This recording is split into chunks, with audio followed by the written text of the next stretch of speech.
कचबिहारनि अनंत रयनिसिम दुलाराय बर' फरायसा आफादनिफ्राय गोख्रों वार्निं। अनंत रयनि क'क्राझार चिरां आरो बिटिआरनि माखासे ओनसोला थाबैनो गोदानै कचबिहार गोदान रायजो एबा इउटिसि रायजो दानायाव हाबफागोन बुंनाय बाथ्राखौ गोख्रों सोंखारिदों दुलाराय बर' फरायसा आफादनि आफादगिरि दिपेन बर' बिथाङा। नोंथांमोना मिन्थिखादों दि कचबिहारनि अनंत रयआ कचबिहार रायजो जोनोम मोनसिगोन होनना बुंनाय बाथ्राखौ आरो बेखौ लानानै रायजो नाङैनो सावरायनाया गोख्रों जागासिनो दं। थारैनो बेसेबां सैथो मारब्ला बिटिआरआव माबायदि गोहोम गोलैगोन? जायनाखि कचबिहार रायजो जायोब्ला आसाम आरो बिटिआरनि माखासे जिल्लाफोराबो हाबफागोन होनना मिन्थिदों। बेखौ लानानै बर'नि माहारियारि आफाद एबसुआ मा बुंखो बेनि सायाव बर'नि माहारियारि आफाद एबसुआ बेनि सायाव खेंफोरथि होदों जे अनंत रयनि बुंनाय बाथ्राया सरकारनिफ्राय बुंनाय बाथ्रा नङा, गावनि दाबिखौ अनंत रयआ बुंदों। भारत सरकारा बेनि सायाव जेबो स्टेटमेन्ट होआखै। जुदि अनंत रय बुंनाय बायदि जायोब्ला बिटिआर हालामनि 6 शिड्युल ओनसोलखौ 1 इन्सिबो दानख'नाय जानाय नङा, जेराव बे हायाव हाजार हाजार बर' सुबुंफोरनि थैनि दान दं। कचबिहार रायजो जायोब्ला बिटिआरनि क'क्राझार आरो चिरां जिल्ला लोगोसे आसामनि माखासे जिल्लाफोरा हाबफागोन होननाया जेबो जुक्ति गैया। अनंत रयआ बेबायदि बुंलाबायनाया माब्लाबाबो खिलिनाय नङा। खौरांगिरिनि मेलनि गेजेरजों खेंफोरथि होदों बर'नि माहारियारि आफाद एबसुआ, लोगोसे हुसियार खालामहरदों अनंत रायखौ। थांनाय साननैनि सिगां कचबिहारनि अनंत राय मुंनि सासे सुबुङा ग्रेटार कचबिहार पिपल्स एस'सिएशन बे आफाद मुं लानानै कचबिहार रायजो आरो इउनियन टेरिटरि गोदानै दाफामफिननांगौ आरो बेखौ भारत सरकारा बा नखर बिफाना दानो थाखाय बिथांमोननो खोथा होदों।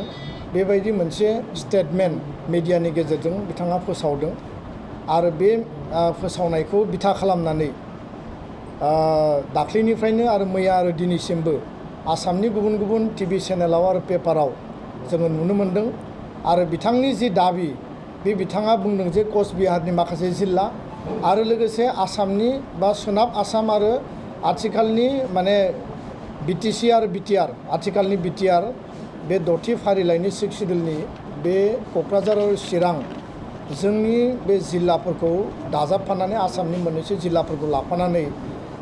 गोदान इउनियन टेरिटरि नङाबा गोदान रायजो दानायनि बाथ्रा बिथाङा माने बाथ्राखौ फोसावदों आरो बेखौ लानानै आसाम आरो बेंगलाव माखासे थासारि सोमजिनाय माखासे एक्सन रिएक्सनखौ जों नुनो मोन्दों। आरो बे अनंत रायनि जि स्टेटमेन्ट आरो बेयाव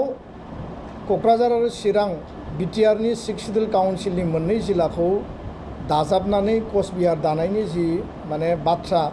बेखौ दिनैनि प्रेस माने मिटनि गेजेरजों दुलाराय बर' फरायसा आफादा जोङो स्ट्रंलि जों बेखौ अपोज खालामो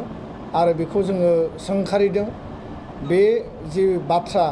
बे माने मोनसे इमप्रेक्टिकेल आरो जुक्ति गैयै इलजिकेल आरो बेखौ लानानै दिनैनि मिडियानि गेजेरजों भारत सरकार आरो आसाम सरकारखौ जों खावलायो जे बे बाथ्रानि सायाव भारत सरकार आसाम सरकारा जोंनो क्लियार खालामनानै होनांगौ। आरो CGPAनि जाय गावखौनो मुरब्बी होननानै बुंदों सेल्फ स्टाइल अनंत राय बिथाङा जाहाथे उनाव बड'लेण्डनि बे चिरां आरो क'क्राझार बा जिखि जिल्लायानो जाया मानो खुनु कारनाव जाहाथे मुं लाफिना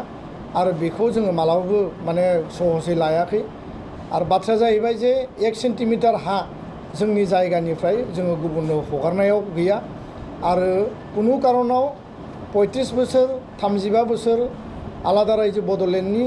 दाबिनायनि गेजेरजों सोमावसारनायनि गेजेरजों रायजो राजानि आन्दलननि गेजेरजों मुंख्लं जोंनि गेजेराव 5000 जालांबाय। एबसुनि आन्दलन BLTनि आन्दलन NDFBनि आन्दलन हाथियार लानानै सोमावसारनाय जालांबाय आरो दिनै मोनसे गोजोन गोरोबथा जानायनि उनाव जोंनि ओनसोला दिनै सान्ति परिबेश फैबाय आरो जोङो सुक्ति बायदियै बिटिआर गोरोबथायाव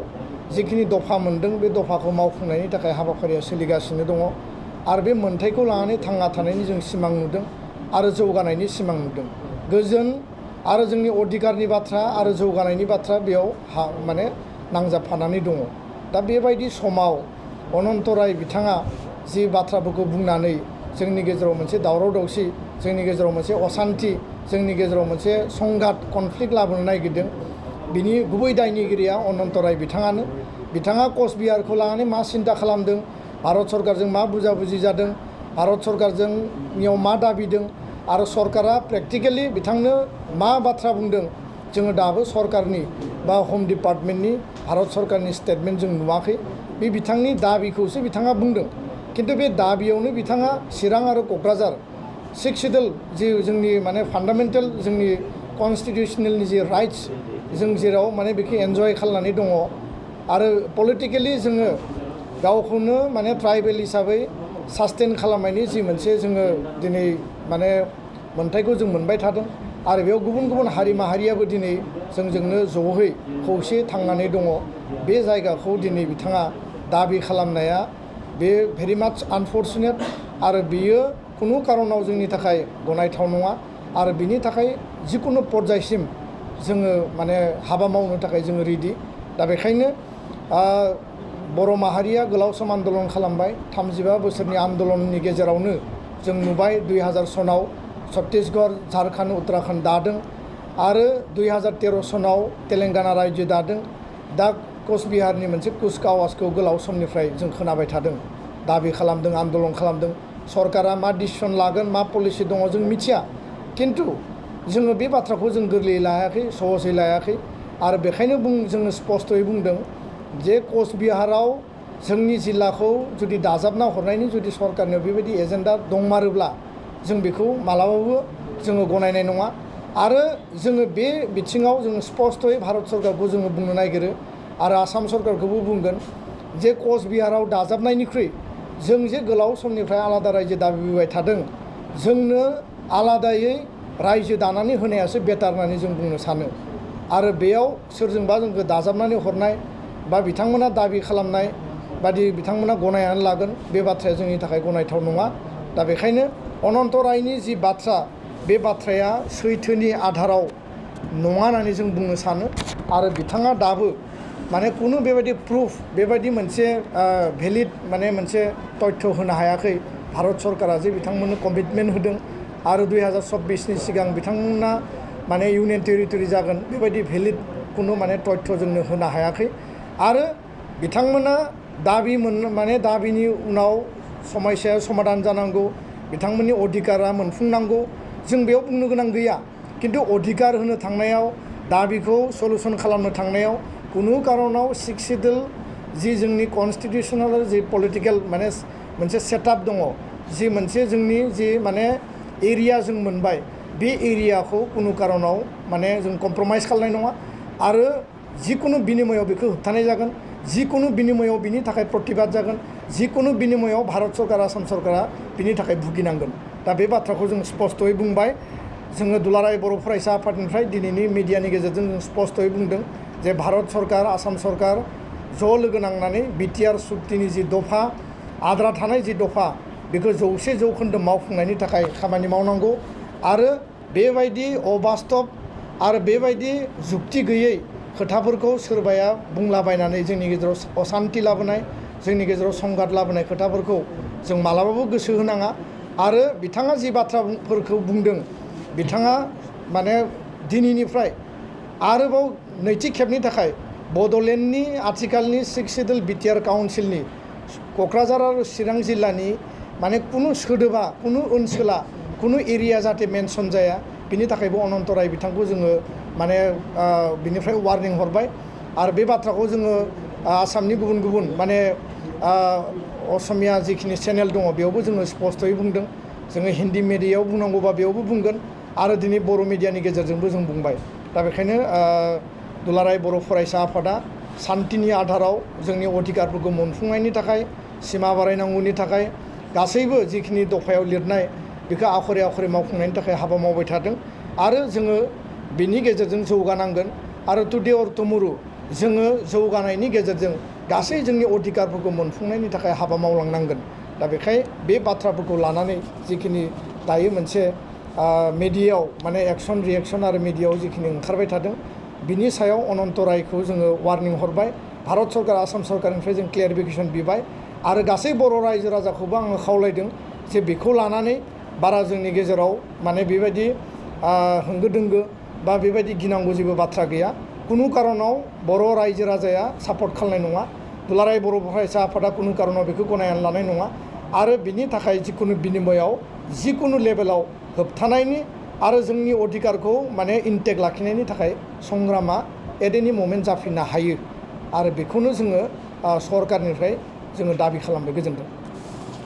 बाइक सालायनो मोजां मोनग्रा सुबुंफोरनि थाखाय मोनसे गोजोनथाव खौरां।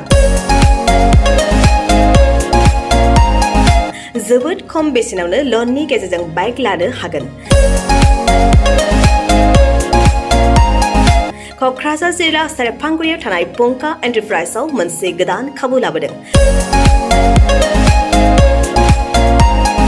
फैगौ 30 आगस्तनिफ्राय 2 सेप्तेम्बरसिम पंका एन्टारप्राइजआव लन मेला खुंफुंगोन।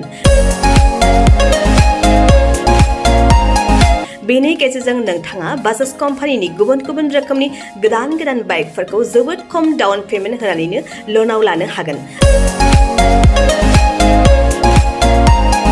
बारा नङा, गासै 10,000 डाउन पेमेन्ट होनानैनो नोंथाङा बाइकखौ मोनफुंनो हागोन।